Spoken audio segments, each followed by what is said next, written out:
நான் வந்து போன வருஷம் பாவை நோன்பில் இருக்க முடியல என்னால். இந்த வருஷம் பாவை நோன்பில் இருக்கிறேன்.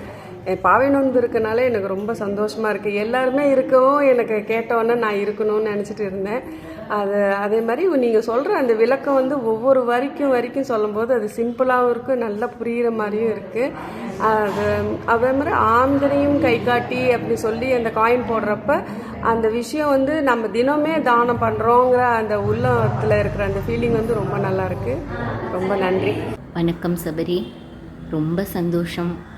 பாவை நோன்பு நன்றாக எல்லாம் நல்லபடியாக முடிஞ்சிருச்சு. ரொம்ப சந்தோஷம். தமிழ்நாட்டில் தான் எல்லோரும் இருக்கோம், தமிழில் தான் பேசுகிறோம், தமிழ் தான் படிக்கிறோம். ஆனாலும் திருப்பாவையை பல வருஷமாக நம்ம தமிழில் கடகடன்னு சொல்கிறோம், தமிழ் தான் சொல்கிறோம். ஆனால் அதில் இருக்கிற அர்த்தம் தமிழ்லையே நீ வந்து அதை நல்லா புரிய வச்சு அதுக்கு தமிழுக்கு தமிழ் அர்த்தம் சொல்கிற. அதுவும் தினம் நம்ம யூஸ் பண்ணிகிட்ருக்கிறத வச்சு ஒரு எக்ஸாம்பிள் சொல்லி சொல்கிற. அதனால் எல்லார் மனசுலேயும் அது போய் நல்லா ஆழமாக நிற்குது. எத்தனையோ பெரியவங்க வருஷமாக சொல்லிகிட்டு இருந்ததெல்லாம் போய் மனசில் அர்த்தத்தோடு அனுபவித்து சொல்கிறதுக்கு நீ வழிவகுத்திருக்கப்பா. ரொம்ப தேங்க்ஸ்.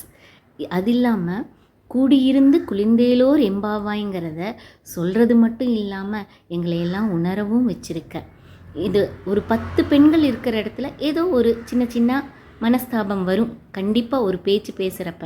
ஆனால் 2500 பேரையும் சேர்த்து அவங்கள புரிய வச்சு அவங்க மனசில் இவ்வளோ ஆழமாக போய் நிற்கிறதுங்கிறது வந்து ரொம்ப பெரிய விஷயம். நீ அதுக்கு புண்ணியம் பண்ணியிருக்க. நாங்கள் அதை அனுபவிக்கிறோம். உன்னால் நாங்கள் இதையெல்லாம் நல்லா அனுபவிக்கிறோம். ரொம்ப நன்றி. கூடியிருந்து குளிர்ந்தேலோர் எம்பாவாய், அது ரொம்ப நல்லா புரியுது. இப்போ பாவை நோம்பை பற்றி நான் கேள்விப்பட்டேன். சின்ன வயசுலேருந்தே திருப்பாவை வந்து நான் பாட்டி சொல்ல கேட்டிருக்கேன். எனக்கு வந்து பாவை நோம்பு இருக்கணுன்ட்டு ரொம்ப ஆசையாக இருந்துச்சு. ஆனால் இந்த சாய்ஸ் நம்மளால் இருக்க முடியுமான்னு தெரியல. நீங்கள் கொடுத்த சாய்ஸில் கடைசி சாய்ஸில் நான் சேர்ந்துக்கிட்டேன். அதனால நானும் டெய்லியும் கேட்பேன். உங்கள் விளக்கமெல்லாம் ரொம்ப நல்லா இருந்துச்சுட்டு எங்கள் ஃப்ரெண்ட்ஸ் கிட்ட எங்கள் ரிலேஷன் கிட்ட எல்லாம் சொன்னேன். அவங்களும் எல்லாம் ஜாயின் பண்ணிவிட்டு அவங்களும் ரொம்ப நல்லா இருக்குது அப்படின்ட்டு சொல்லிட்டு இருந்தாங்க. அடுத்த வருஷம் நீங்கள் இந்த பாவை நோம்பை கண்டக்ட் பண்ணுறப்ப முடிஞ்சால் கண்டிப்பாக நானும் செகண்ட் சாய்ஸ்லையாவது ஜாயின் பண்ணிக்கிறது ட்ரை பண்ணுறேன். ரொம்ப தேங்க்ஸ்.